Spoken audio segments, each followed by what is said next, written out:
Assalamualaikum warahmatullahi wabarakatuh. Selamat datang di channel kami, tempat berbagi cerita, inspirasi, dan tawa yang penuh hikmah.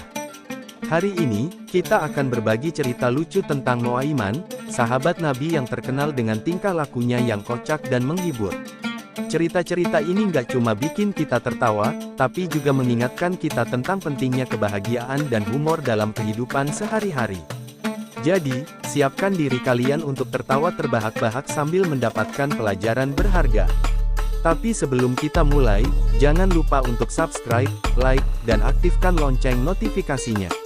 Karena dengan dukungan kalian, channel ini bisa terus menghadirkan konten Islami yang seru dan penuh manfaat. Yuk, langsung aja kita mulai. 1. Nuaiman dan senter sakti. Suatu malam, Nuaiman kehilangan kambingnya. Dia pun membeli senter mahal yang katanya bisa menerangi hingga ujung dunia. Dengan penuh semangat, Nuaiman berjalan ke hutan sambil memegang senter. Dia tidak menyalakan senter itu sama sekali. Temannya, si Udin, yang menemani, mulai curiga. "Mai, kok senter nggak dinyalain? Mana bisa nyari kambing di gelap gini?" tanya Udin. Nuaiman malah menjawab dengan serius, "Aku takut kalau nyalain, kambingku malah lari lebih jauh karena kaget lihat cahayanya." Udin hanya mengelus dada. "Tapi kan, Mai, senter itu buat menerangi biar kamu bisa lihat kambingnya." Nuaiman mengangguk, "Iya, aku tahu. Tapi kalau terang, nanti hantu-hantu di sini juga bisa lihat aku. Aku nggak mau diganggu." Udin mulai jengkel. "Mai, ini kambing kamu yang hilang, bukan kambing hantu." "Betul, Din. Tapi aku mau aman dari semuanya, kambing, hantu, dan senter mahal ini," jawab Nuaiman santai. Akhirnya, kambing itu ketemu di kandang. Ternyata tadi kambingnya cuma tidur di pojokan, dan Nuaiman lupa mengecek karena sibuk dengan senternya. 2. Nuaiman dan pintu masjid. Suatu Jumat, Nuaiman terlambat salat. Dengan tergesa-gesa, dia masuk masjid. Karena tangannya masih basah abis wudhu, dia membuka pintu masjid pakai kaki. Orang-orang yang melihat cuma bisa geleng-geleng kepala. Setelah salat selesai, Pak RT menegur Nuaiman. "Nuaiman, pintu masjid itu suci. Kenapa tadi dibuka pakai kaki?" tanyanya tegas. Nuaiman tersenyum, "Loh, tangan saya kan basah abis wudhu. Kalau saya buka pakai tangan, nanti pintunya basah." Pak RT mencoba bersabar, "Kalau begitu, kenapa nggak kamu lap tanganmu dulu, baru buka pintu?" "Tapi kalau saya lap, nanti kainnya jadi basah." "Kainnya punya siapa? Jangan-jangan saya dosa," jawab Nuaiman sambil menggaruk kepala. Pak RT mulai kehilangan akal. "Tapi, Mai, pakai kaki itu nggak sopan. Kamu bisa minta tolong orang lain." Nuaiman menggeleng. "Saya kan terlambat, Pak. Kalau minta tolong orang lain, malah tambah telat. Daripada dosa telat, lebih baik saya cepat-cepat." Pak RT menyerah. Sejak hari itu, pintu masjid diberi tulisan besar, hanya boleh dibuka dengan tangan. 3. Nuaiman vs ayam. Di pasar tradisional, Nuaiman tergiur membeli ayam. Pedagangnya bilang, "Mas, ini ayam kampung asli, larinya kencang banget." Nuaiman mengangguk-angguk, "Oh, cocok nih. Kalau ayam ini kabur, saya juga kampung. Jadi kita bisa balapan di tempat yang sama." Pedagangnya tertawa kecil, mengira Nuaiman bercanda. Tapi ketika ayam itu lepas dan benar-benar lari, Nuaiman langsung mengejarnya sambil teriak-teriak. "Balik sini, ayam. Kita ini sama-sama kampung, harus kerja sama," katanya sambil ngos-ngosan. Orang-orang di pasar mulai memperhatikan kejar-kejaran itu. Beberapa bahkan menyemangati Nuaiman, "Ayo, Mai. Kamu bisa." Setelah beberapa menit, ayam itu bersembunyi di bawah gerobak. Nuaiman pun berusaha mengambilnya, tapi malah kepalanya terbentur roda gerobak. "Kenapa ayam kampung ini licik banget, ya? Padahal kampung harusnya gotong royong," keluhnya. Akhirnya, Nuaiman pulang, tanpa ayam. Tapi dia bangga, "Setidaknya, saya sudah membuktikan kalau saya lebih kampung dari ayam itu." 4. Nuaiman dan alarm. Pagi itu, Nuaiman kesiangan. Ketika ditanya kenapa tidak pakai alarm, dia menjelaskan idenya yang luar biasa. "Sebenarnya aku pakai alarm, tapi aku taruh di rumah tetangga biar aku olahraga pagi pas ke sana," katanya bangga. Temannya bingung, "Tapi kenapa kamu tetap kesiangan?" Nuaiman menjawab santai, "Karena alarmnya bunyi jam 6, tapi tetanggaku baru bangun jam 8. Jadi aku kebangun telat. Temannya menggeleng-geleng. Kenapa nggak taruh alarm di rumah sendiri aja, Mai?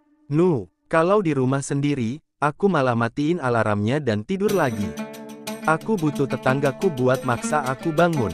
Hari berikutnya, tetangga Noaiman pindah rumah. Ketika ditanya alasannya, dia cuma bilang, saya capek dibangunin alarm orang lain setiap pagi. 5. Noaiman dan ATM. Noaiman sedang mengantri di depan ATM yang ramai. Orang di depannya terlihat lama sekali, membuat antrian semakin panjang. Noaiman, yang mulai tidak sabar, berdiri lebih dekat sambil mengetuk-ngetuk mesin ATM. Mas, bisa cepetan nggak? Tanya Noaiman dengan nada serius. Orang itu menoleh kebingungan. Saya udah selesai kok, katanya sambil melangkah pergi. Noaiman hanya mengangguk. Loh, saya ngomong ke mesinnya, bukan ke Mas. Orang-orang di belakang tertawa kecil, tapi Noaiman tetap fokus. Dia memasukkan kartu ATM dan mulai mengetik PIN. Tapi, tiba-tiba dia berhenti. Mbak mesin, kok duitnya belum keluar? Jangan pelit dong, katanya dengan nada seperti ngobrol biasa. Seorang ibu di belakang mulai tertawa keras. Mas, mesin ATM itu nggak punya perasaan. Noaiman balas sambil tersenyum, iya, Bu, tapi kadang-kadang mesin ini kayak mantan saya, lambat banget kalau disuruh ngeluarin apa-apa. 6. Noaiman dan ujian. Ketika ujian matematika, guru menemukan kertas Noaiman yang kosong kecuali di bagian atas yang hanya tertulis namanya. Guru itu langsung mendekati Noaiman dengan wajah bingung. Noaiman, kenapa lembar jawabanmu cuma ada nama kamu? Tanya guru dengan nada tinggi. Noaiman tersenyum percaya diri. Bukannya soal pertama tanya, siapa nama kamu? Nah, saya jawab dengan jelas. Guru menarik napas panjang. Lalu, soal nomor 2 sampai terakhir mana jawabannya? Noaiman dengan santai menjawab, saya nggak ngerti, Bu. Daripada asal jawab, saya takut dosa. Guru mencoba sabar. Tapi kamu bisa coba dulu, Mai. Jangan menyerah. Noaiman tetap tak mau kalah. Tapi, Bu, ini kan soal matematika, bukan soal keberanian. Kalau saya salah jawab, nanti saya bikin angka-angka jadi salah paham. Akhirnya, guru cuma bisa tersenyum kecut. Di akhir ujian, Noaiman malah berkata, Bu, meskipun saya nggak jawab, minimal saya berhasil menulis nama dengan benar, kan? 7. Noaiman dan es krim. Noaiman sedang makan es krim di sebuah taman.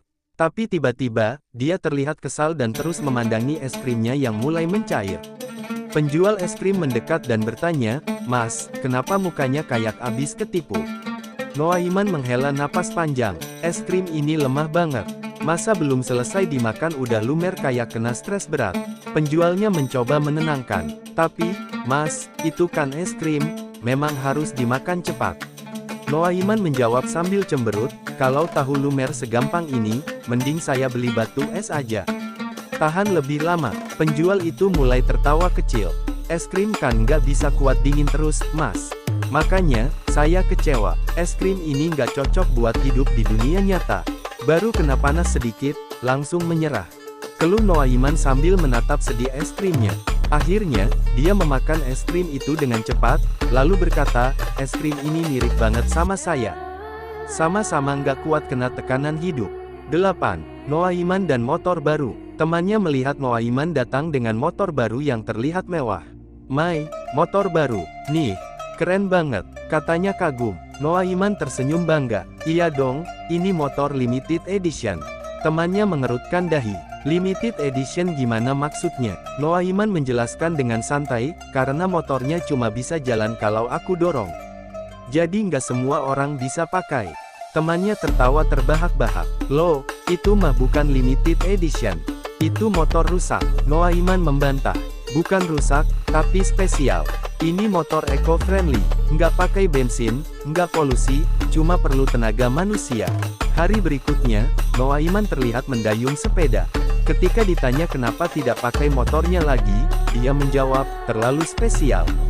Kalau aku dorong terus, nanti orang-orang jadi iri. 9. Noaiman jadi penjaga kebun. Suatu hari, Pak Tarman meminta Noaiman menjaga kebun semangkanya.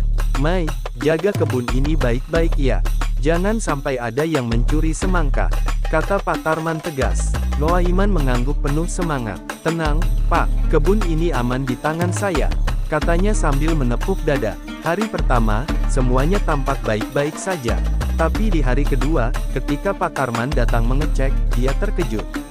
Semua semangka hilang. Pak Tarman langsung panik dan mencari Noaiman.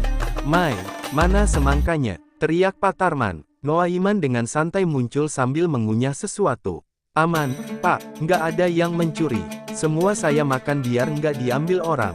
Pak Tarman melongo. "Kamu makan semuanya?" Noaiman mengangguk bangga. "Iya, Pak, kan Bapak bilang, jangan sampai ada yang ambil. Jadi saya lindungi dengan cara saya." Pak Tarman cuma bisa menghela napas panjang. "Mai, kamu tahu nggak, saya rugi besar sekarang." Noaiman tersenyum lebar. "Tenang, Pak, kalau Bapak mau, nanti saya bantu jual kulitnya.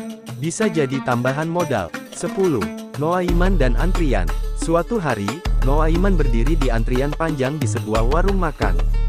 Dia terlihat tenang, padahal antrian bergerak sangat lambat. Temannya, Ucup, yang baru datang langsung bingung. "Mai, kamu ngapain antri di sini? Warung ini kan udah tutup," kata Ucup. Noaiman menoleh dengan santai. "Iya, tapi aku suka antri di tempat rame. Biar kelihatan punya banyak teman." Ucup menepuk dahinya. "Mai, itu aneh banget. Kenapa nggak cari warung lain yang buka?" Noaiman tertawa kecil. "Justru itu, Kap. Kalau rame, aku nggak sendirian. Kalau sepi, aku takut kelihatan sedih." Beberapa saat kemudian, antrian mulai bubar karena orang-orang sadar warungnya memang tutup. Tapi Noaiman tetap berdiri di sana dengan penuh keyakinan. Ucup kembali mendekatinya. "Mai, kenapa kamu masih di sini? Semua orang udah pergi." Noaiman menjawab sambil tersenyum bangga. "Aku mau jadi yang pertama antri kalau warung ini buka lagi besok." Ucup cuma bisa geleng-geleng kepala. "Kamu benar-benar hidup di dunia yang berbeda, Mai." Noaiman menepuk pundaknya. "Betul, Kap. Di dunia aku, nggak ada yang namanya rugi antri. Yang penting happy." Alhamdulillah, itulah tadi 10 cerita lucu tentang Noaiman, sahabat Nabi yang penuh keunikan dan humor. Semoga cerita ini bisa menghibur kalian sekaligus memberikan pelajaran bahwa Islam juga mengajarkan kita untuk bahagia, tertawa, dan saling berbagi keceriaan dengan cara yang baik. Kalau ada kata-kata atau cerita yang kurang berkenan, kami mohon maaf sebesar-besarnya. Segala yang baik datangnya dari Allah, dan kekurangan itu murni dari kami sebagai manusia. Jangan lupa, teman-teman, untuk terus mendukung channel ini dengan cara like, subscribe, dan share ke teman-teman lainnya.